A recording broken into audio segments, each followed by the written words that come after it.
Hey guys, today I'm going to be sharing with you my fangirl favorites for May 2022.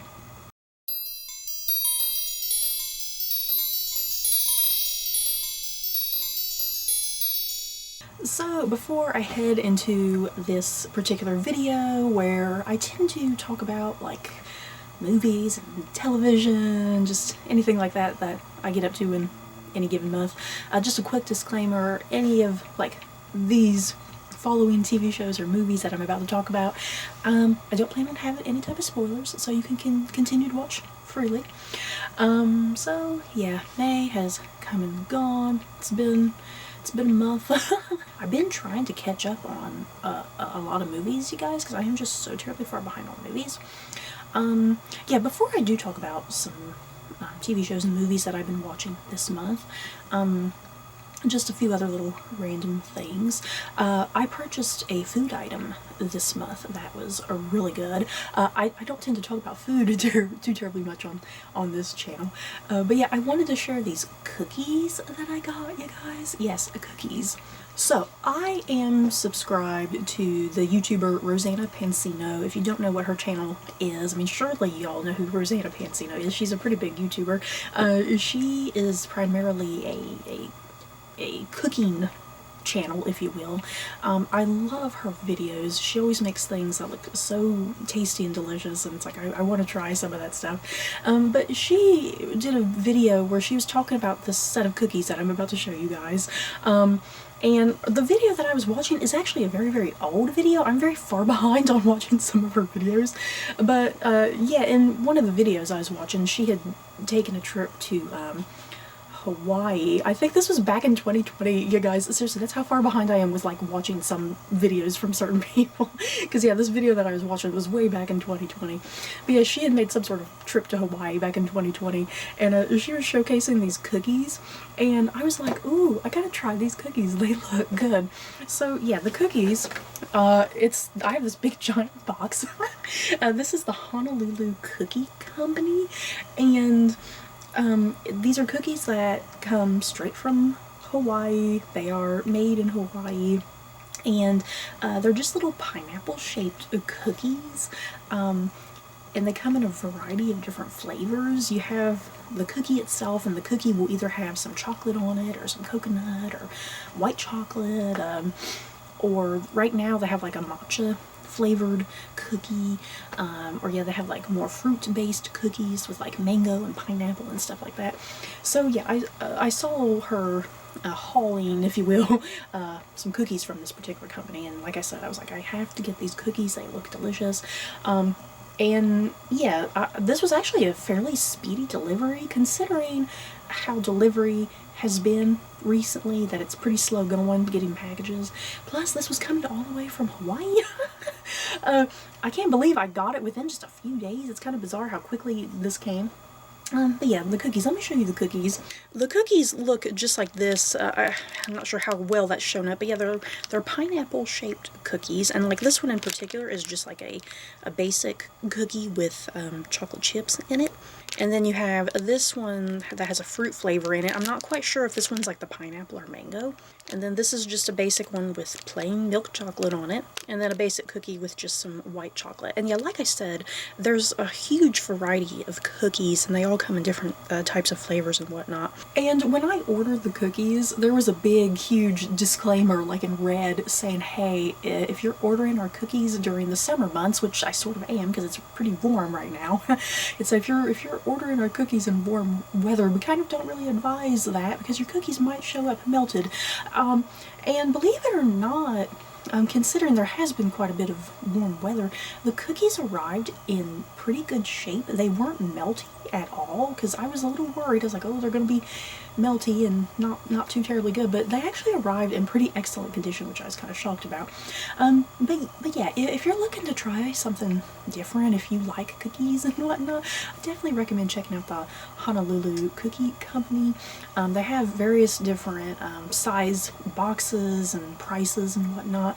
Yeah, like I said, I got this big, huge, freaking gigantic box because this box had like every single one of their flavors for you to sample. So yeah, this is probably the most expensive one. So yeah, if you don't have that sort of budget, you may want to steer clear of this one. since this is the most expensive, but they have smaller ones that have like maybe 6 cookies, 12 cookies, 24 cookies, you know. And yeah, if you don't want the chocolate ones, you can get just the fruit-based ones, or if you just want the chocolate ones, you can get that. So yeah, I recommend the cookies. They're pretty good. I really like them. I'm glad I tried them out. And I think it'd definitely be a company sometime in the future I'll definitely check out again. And then something else that I did this month, I'm really upset. I really wanted to include what I'm about to mention.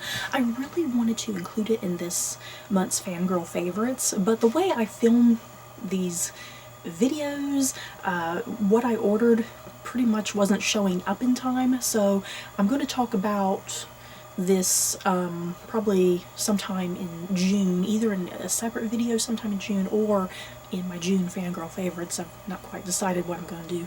But something I did purchase this month, I decided to purchase 2, what would you call them? Literary box subscriptions, would that be the right wording? One of the boxes that I ordered, it specializes strictly only in historical fiction, and yeah, what you're getting are some historical fiction books, and then yeah, it came with like a candle and tea and some chocolates and whatnot, and yeah, it's the type of subscription box thing, you don't know what you're getting, you know. So I didn't know what type of books I was getting. I just knew they were going to be historical fiction based, and if you know me, I love all things historical fiction. So yeah, I ordered that box, and God, what was that company called? It had the words historical fiction in it. The Historical Fiction Society, something like that. I can't remember. Like I said, I'll do an unboxing, if you will. I'll do an unboxing and talk about it. And then the second literary subscription box that I got was from a company called Once Upon a Book, and they have the option that you can either get a young adult book or an adult book, so I went with the adult option. And yeah, I got the historical fiction box already, but I haven't received the Once Upon a Book box just yet, and I kind of wanted to do them both together and like compare which subscription box service might be preferable or might work for you. So yeah, stay tuned sometime in June, you guys. I'm going to do like an unboxing, if you will, for both of those subscription box services and whatnot. So yeah, I guess moving on to some movies and television shows that I got into this month. So I'll just kind of run through this very quickly. Let's see, as far as some movies go, I finally got around to watching The Lighthouse, which stars Willem Dafoe and Robert Pattinson. This is a movie about 2 guys who work at a lighthouse, as the title suggests, during like the very late 1800s, something like that. And the movie is pretty much their descent into madness, if you will, because they're at this lighthouse on this remote little island, and they're isolated. There's a big storm. There's like all of this like homoeroticism going on between them. It's insane, you guys. And you know, like I said, it's like their slow descent into madness, being isolated on this island, and it's pretty bizarre and crazy. And what's so really cool about the movie, it's filmed completely in black and white. And then yeah, instead of like, you know, like how movies are typically filmed nowadays, you know, filling up a whole screen here, the movie takes up like a chunk like this.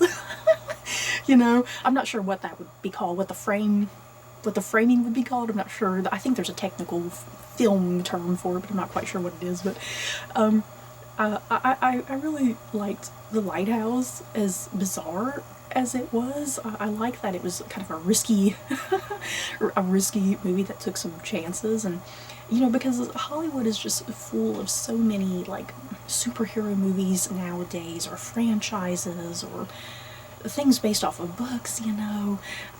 So it was nice to watch something like The Lighthouse, which is just completely original and unique, and just relying very strongly on the performances and the story, you know. So yeah, if you're really into original, creative movies, I definitely recommend The Lighthouse if you haven't already. Willem Dafoe and Robert Pattinson's chemistry and their performances are definitely the reason you watch the movie. Like I said, it is a pretty bizarre movie. You're not probably going to totally understand every little element going on within it, but I think that's kind of part of the fun of the movie, trying to figure out what is the movie trying to say and what's it trying to do, if anything, you know? So yeah, I got around to that. I also got around to Operation Mincemeat, which just aired on Netflix this month. Operation Mincemeat, which takes place in kind of the late years of World War II, and it follows MI5, right? MI5, MI6? One of those MI whatevers, one of the spy groups in Britain. I think MI5, if I'm not mistaken. It followed like a group of MI5 agents, and them trying to come up with some sort of ploy, disguise, to try to sneak past like the Germans and whatnot during the war, try to trick and fool the Germans. There's a lot more kind of to the story than that, but that's kind of the big thing, you know, spies versus spies, pretty much, country against country, during the war. And yeah, and their big thing is using a dead body. Using a dead body and putting like fake documents, fake photos, fake love letters, fake intelligence, you know, so that way when the body washes up on shore, someone's going to get the body, and that body will maybe make its way to like big higher ups, and yeah, the whole thing, because it had to do with like the I'm trying to remember all the details, the invasion of Sicily, if I'm not mistaken, the invasion of Sicily, and trying to outwit and outsmart the Germans, pretty much, outwit them at their own game. And I really enjoyed Operation Mincemeat. It was an oddly comedic, humorous movie, but also, I think, really deep and serious at the same time. I loved it. It has Colin Firth in it. If you love Colin Firth, I definitely recommend it. Oh, and Matthew McFadden, I gotta bring that up too. I just got the greatest kick because you have Matthew McFadden and Colin Firth, who have both played Mr. Darcy in the past from, you know, various different Pride and Prejudice adaptations. So I got a big kick out of that. And then another movie I got around to, I just recently had a watch for the first time of Tristan and Isolde. And this is actually a pretty old movie. It came out back in 2006, and it starred James Franco and Sophia Myles and Rufus Sewell. Mark Strong is in there as well. Tristan and Isolde is the type of movie that I remember seeing the trailers back in the day for it, and I really wanted to see it, but I never got around to it. And thanks to streaming, because it was on HBO Max, thanks to streaming, I was like, oh, finally, I can watch Tristan and Isolde. And yeah, Tristan and Isolde is kind of like part of the Arthurian canon, if you will, though the movie never mentions that. It never mentions any greater connection to Arthurian legend. But yeah, if you're familiar with like Arthurian romances, Tristan and Isolde is part of kind of that canon and whatnot. But yeah, Tristan and Isolde is about Tristan and Isolde.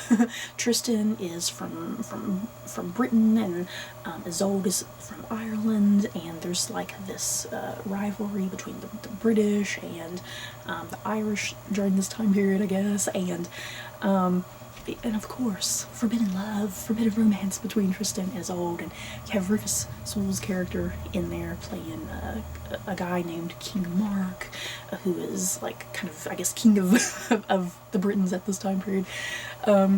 So I really liked Tristan and Isolde. Is it perfect? No, I think there are quite a number of flaws to it, but for what it was fun and enjoyable. And I'm just really glad I got the opportunity and the chance to finally get around to it, since it's one of those movies I've always really wanted to see and just never got around to.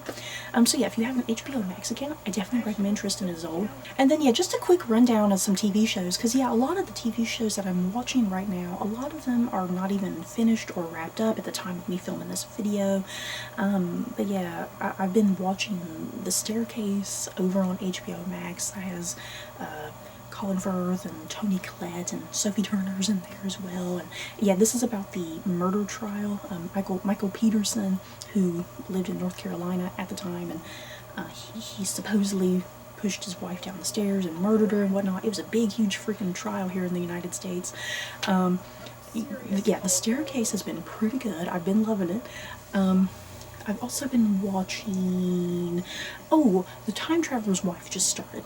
You guys, The Time Traveler's Wife started. I'm not sure how I feel about that just yet. It stars Theo James and Rose Leslie, and as the title kind of suggests, it's about a woman who is the wife of a time traveler, essentially. And yeah, their relationship is not perfect because he's a time traveler, because he's constantly hopping in and out of time, and it causes a lot of complications and whatnot. Yeah, at the time of watching this video, I've not watched too many episodes of that, so I'm not really quite sure my opinion of it just yet. I definitely think I need the whole season to form a better opinion. I know that there's a lot of people who love the book, and I know that there was that movie years ago that had like Rachel McAdams and Eric Bana in it, right? I know there was that movie several years ago, and it did not do very well, and people didn't like it. So I'm not quite sure what the reception of the TV show is quite at the moment and how I feel about it, but yeah, depending on how I feel about it, I might do a further discussion on it if I love it or hate it. I don't know just yet. Gentleman Jack has also returned after like a 2-year hiatus, you guys, dear God. Been really enjoying season 2 of Gentleman Jack. I definitely plan on doing a review of the second season at some point. I really enjoyed the first season. Yeah, Gentleman Jack airs on HBO Max. I've been watching a lot of stuff on HBO Max, you guys. There's been a lot of really good content on there. I think it's worth the subscription, to be quite honest. Compared to some subscription services, I think HBO Max has been like pretty consistent with the amount of content, and good content, I think. Yeah, I've probably watched a lot of stuff, you guys. I tend to watch a lot of stuff, but I can't remember half of it at the moment. My mind is just kind of blanking, but yeah, for the most part, everything I've been watching and I've been liking and enjoying. Some stuff I'm hoping I can get around to some reviews and discussions and whatnot. So you guys, that's pretty much it for the things that I enjoyed this month. In the comments below, I definitely always love to hear what you guys got up to in any given month. Talk to me about movies or TV shows that you've watched or books that you've read. Hell, any good food out there I should be trying out? Like I said, check out those Honolulu cookies, you guys, because they are delicious. So yeah, that's it for this video. Don't forget to like, comment, and subscribe. And if you like this video, you may like these other videos. Bye, guys.